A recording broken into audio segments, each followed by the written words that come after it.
नमस्कार दोस्तों। बीजेपी ने 6 फरवरी 2023 को देश के 84 रिटेल आउटलेट्स में E20 पेट्रोल को रोल आउट कर दिया। ये वही पेट्रोल है जिसमें 80% पेट्रोल और 20% एथेनॉल का इस्तेमाल किया जाता है। लेकिन हैरानी की बात है कि आपके पास कोई ऑप्शन नहीं होगा। आपकी गाड़ी का इंजन चाहे E20 कंप्लाइंट हो या ना हो, आपको E20 ही लेना पड़ेगा। आपके पास E5, E10 का कोई ऑप्शन नहीं। और इसका सबसे बड़ा नुकसान है कि यदि आपकी गाड़ी 2023 से पहले बनी हुई है तो आपकी पेट्रोल की गाड़ी की लाइफ 5 से 6 साल मैक्स होने वाली है। और सबसे बड़ी हैरानी की बात है कि बीजेपी ने ये काम 5 साल पहले ही कर दिए। और कुछ लोग बोलते हैं गवर्नमेंट ने काम नहीं किया, लेकिन गवर्नमेंट के इस स्पीड फास्ट काम से लोगों की गाड़ियां डैमेज होना दिखाई देने लगी। लोगों की कंप्लेंट और शिकायत साफ साफ आने लगी। दूसरी सबसे दिक्कत की बात यह है कि बीजेपी ने कहा था कि E20 पेट्रोल आने के बाद पेट्रोल 15 से 16 रुपए लीटर हो जाएगा। 60% इथेनॉल, 40% बिजली, उसका अगर एवरेज पकड़ा जाएगा तो 15 रुपए लीटर पेट्रोल का भाव होगा। लेकिन आज भी E20 आने से पहले और E20 आने के बाद पेट्रोल की प्राइस एकदम सेम है, जबकि गवर्नमेंट ने इससे करीब 1.44 लाख करोड़ रुपए बचाए। और सबसे बड़ी हैरानी है कि नितिन गडकरी जी, जो पेट्रोलियम मिनिस्टर है भी नहीं, लेकिन वो एथेनॉल के लिए लॉबिंग कर रहे हैं, क्योंकि उनके 2 बेटे एथेनॉल शुगरकेन प्लांट चला रहे हैं, भारत का सबसे बड़ा। और इन्हीं सभी कारणों की वजह से आज E20 को सोशल मीडिया पे एक स्कैम की तरह देखा जाता है। लेकिन गवर्नमेंट की कोई गलती नहीं है। हमारे देश के जितने भी गाड़ियों के डीलर्स हैं, उनके पास करीब 52 लाख करोड़ का स्टॉक पड़ा है। अब उस स्टॉक को खाली करने के लिए गवर्नमेंट को अपने रूल्स तो चेंज करने पड़ेंगे ना। तो आज की इस वीडियो में जानते हैं कि ये E20 पेट्रोल कैसे देश में एक स्कैम की तरह बनता है। सबसे पहले हम जानते हैं कि एथेनॉल को इस पेट्रोल में मिलाने से होता क्या है, क्योंकि ये वही एथेनॉल है जो लोगों की शराब की बोतलों में पाया जाता है। और इस एथेनॉल को हम व्हीट, राइस, बेरली, मेज, बेसिकली वो सब जिनमें स्टार्च और शुगरकेन होता है उनसे बना सकते हैं। लेकिन अगर हम बायोफ्यूल के बेस्ड में काम करें तो बायोफ्यूल के लिए हम इसे शुगरकेन, व्हीट और राइस से ही बनाते हैं, जिसमें शुगरकेन सबसे बेस्ट प्रोडक्ट रहता है।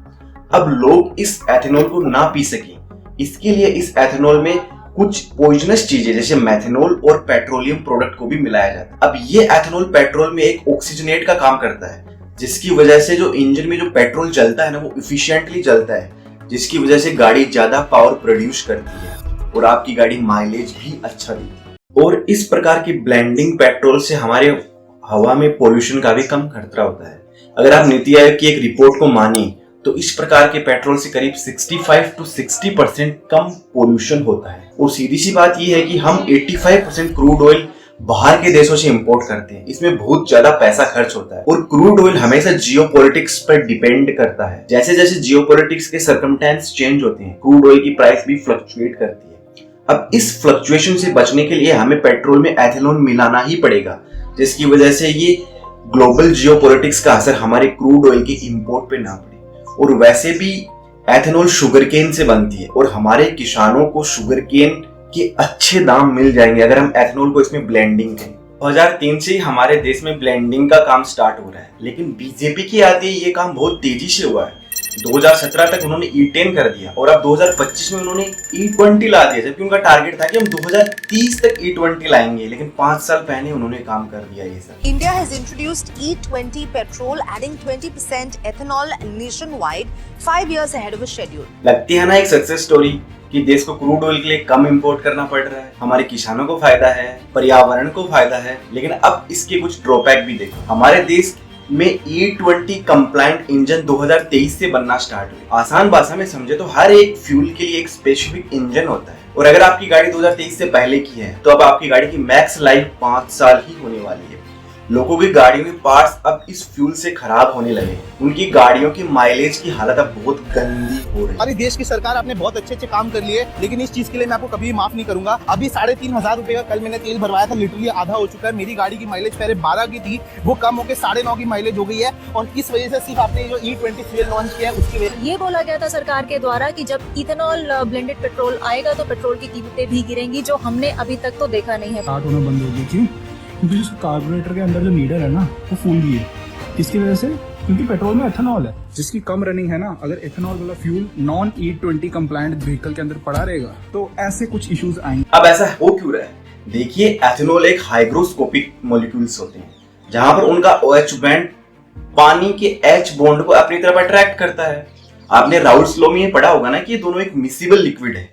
अब इसी वाटर मॉलिक्यूल्स की वजह से उनके टैंक में, जो गाड़ी का टैंक होता है जहां पर फ्यूल इकट्ठा होता है, वहां पर जंग लग जाता है। और ये जंग के पार्टिकल जब गाड़ी की फ्यूल लाइन में घुसते हैं तो वो गाड़ी के मोटर पार्ट्स को खराब कर देते हैं। गाड़ी के इंजन की हालत इतनी ज्यादा खराब हो जाती है कि वो स्टार्ट होना ही बंद हो जाती है। जो गाड़ियां और जिन गाड़ियों के ओनर ऊंचाई वाले क्षेत्रों में रहते हैं वहां तो गाड़ी के स्टार्ट होने की भी दिक्कत आ जाती है।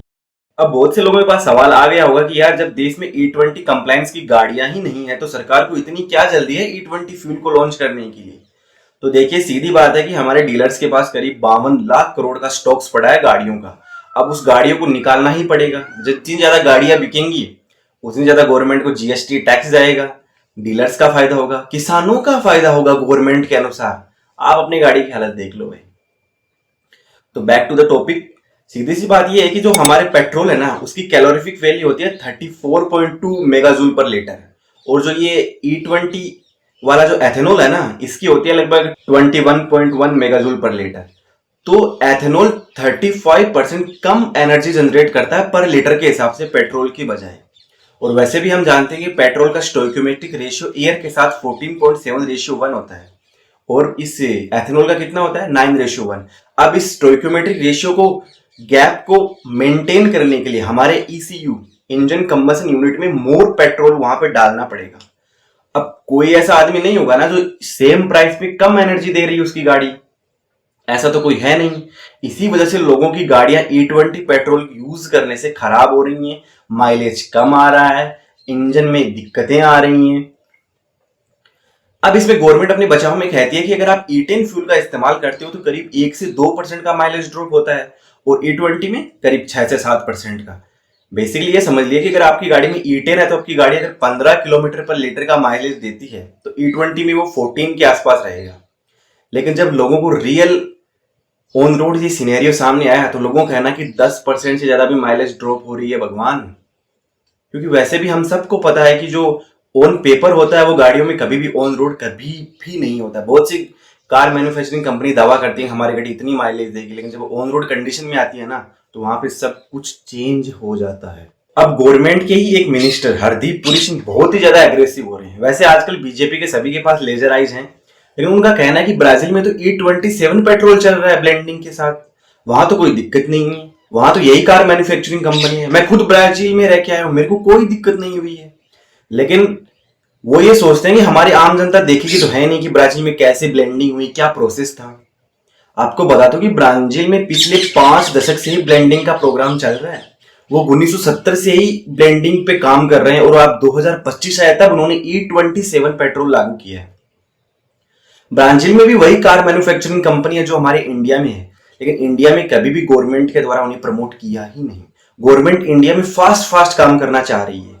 ब्राजील में लोगों के पास ऑप्शन होता है कि आप ब्लेंडिंग वाला लेंगे, आप प्योर लेंगे, क्या लेंगे। और वैसे भी ब्राजील में ब्लेंडिंग चीपर ऑयल होता है, जो प्योर होता है वो थोड़ा महंगा होता है। इसलिए लोगों को ये भी लगता है कि हाँ यार ये चीप ऑयल है और हमारे देश के पर्यावरण के लिए भी और किसानों के लिए भी बेटर है।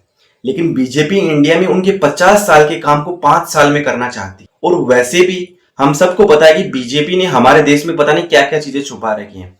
आज हमारे पेट्रोल पंप पे जाकर किसी भी व्यक्ति से पूछ लो कि भाई ब्लेंडिंग ऑयल किस इंजन में डालना चाहिए, किस में नहीं डालना चाहिए, वो आपको बता ही नहीं पाएगा।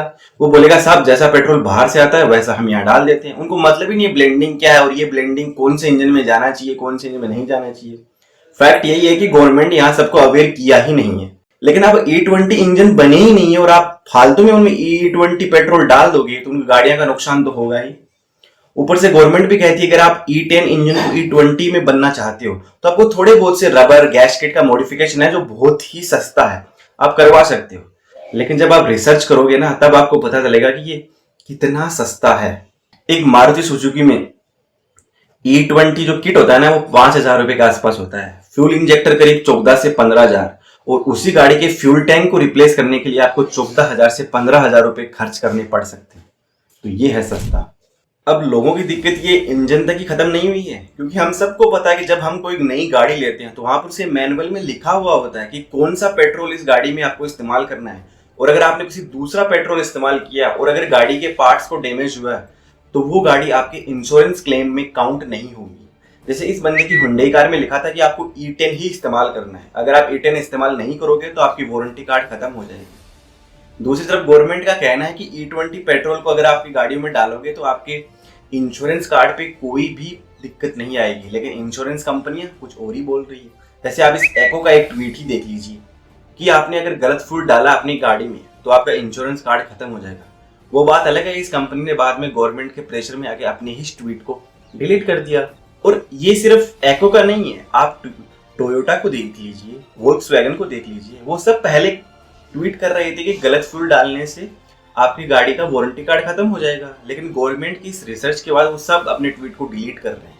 अब इस तरह की फ्लिप फ्लॉप की वजह से गवर्नमेंट और गाड़ी बनाने वाली कंपनियों में इस कंफ्यूजन की वजह से आज देश का आम नागरिक कंफ्यूज हो रहा है। जो गाड़ी का रियल लवर होता है ना, उसको बहुत बड़ी दिक्कत आ रही है कि यार मैं कौन सा पेट्रोल डालूं और वैसे वो डालूं क्या। गवर्नमेंट हर बार इसके लिए 3 वैलिड रीजन देती है। गवर्नमेंट कहती है कि E20 यूज करने से ये E10 से 30% कम पोल्यूशन करता है हमारे देश में, और ये बात सही भी है क्योंकि इन्वायरमेंट कंसर्न आज हर देश के पास है। दूसरा ये है कि आप E20 फ्यूल यूज करने की वजह से आपको करोड़ों रुपए का क्रूड ऑयल का इंपोर्ट कम हो जाएगा। हमारे देश ने अब तक करीब 1.44 लाख करोड़ रुपए का क्रूड ऑयल कम इंपोर्ट किया है E20 की वजह से, और हमने करीब 193 लाख टन क्रूड ऑयल का उपयोग कम हो रहा है। लेकिन क्या इस बचाए हुए पैसे को गवर्नमेंट के पास पहुंचाया जा रहा है? फ्यूल की प्राइस कम हो रही है ना। तीसरा गवर्नमेंट का रीजन है कि E20 यूज करने से हमारे देश में जो भी शुगर केन और गन्ना और ये मक्का उगाने वाले किसान हैं, उनकी आमदनी बढ़ रही है। अब गवर्नमेंट का इंटेंशन सही है तीनों में, जैसा उनका GST और नोटबंदी में था, लेकिन ये फायदे जनता तक पहुंचे नहीं है।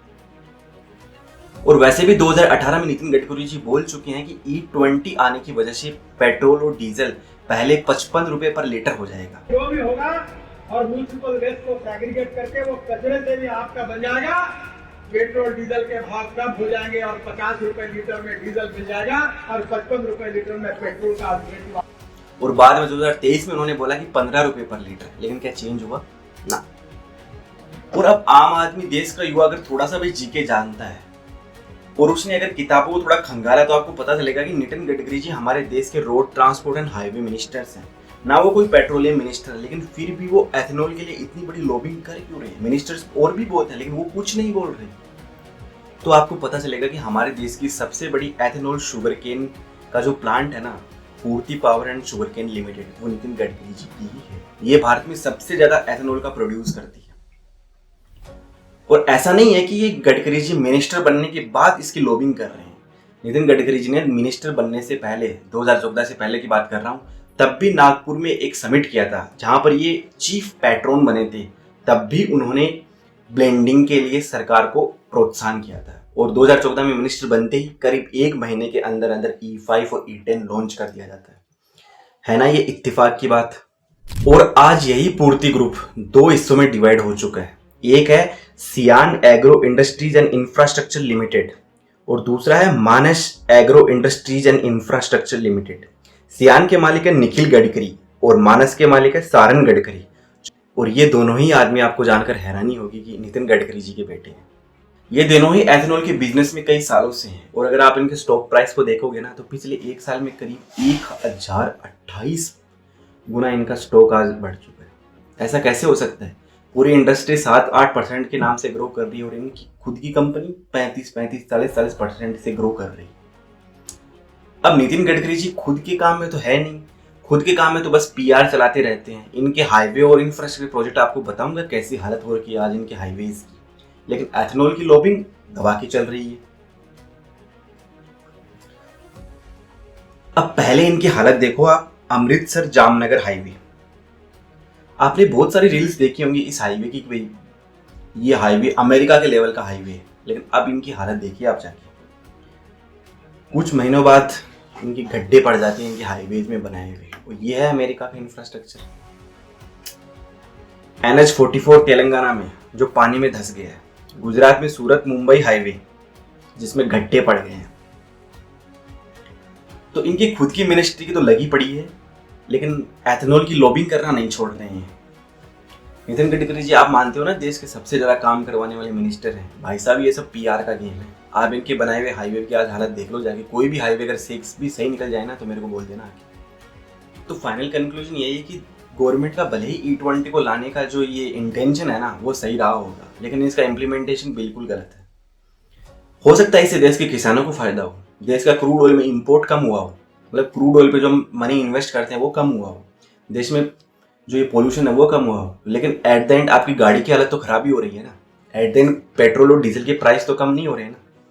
और अगर आप E20 पेट्रोल लाना ही चाहते हो तो देश के लोगों को मौका तो दो, उसे अडॉप्ट करने के लिए उनको टाइम फ्रेम तो देना चाहिए ना कि यार ये 5-10 साल है, आप पेट्रोल स्टेशन है वहां पर E5 लगाओ, E10 लगाओ, E20 लगाओ। लोगों को ऑप्शन दो कि अगर आपकी गाड़ी E20 से पहले की है तो आप E5 और E10 डलवा लो, और आपकी गाड़ी 2023 या 2025 की है तो आप E20 डलवा लो।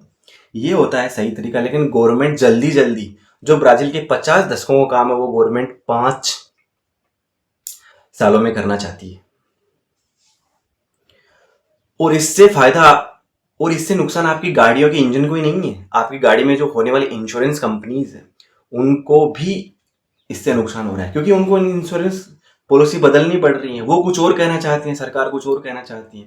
और अगर आपकी गाड़ी कल को खराब हो गई लेने के 1 दिन बाद और कंपनी बोल दे कि आपने E20 डलवाया, हम इंश्योरेंस नहीं देंगे, तो आपके तो गए ना 15-20 लाख रुपए। एक आम आदमी अपनी पूरी जीवन की कमाई जोड़ के गाड़ी खरीदता है। तो E20 लाइए, लेकिन लोगों को अडॉप्ट करने का मौका दीजिए।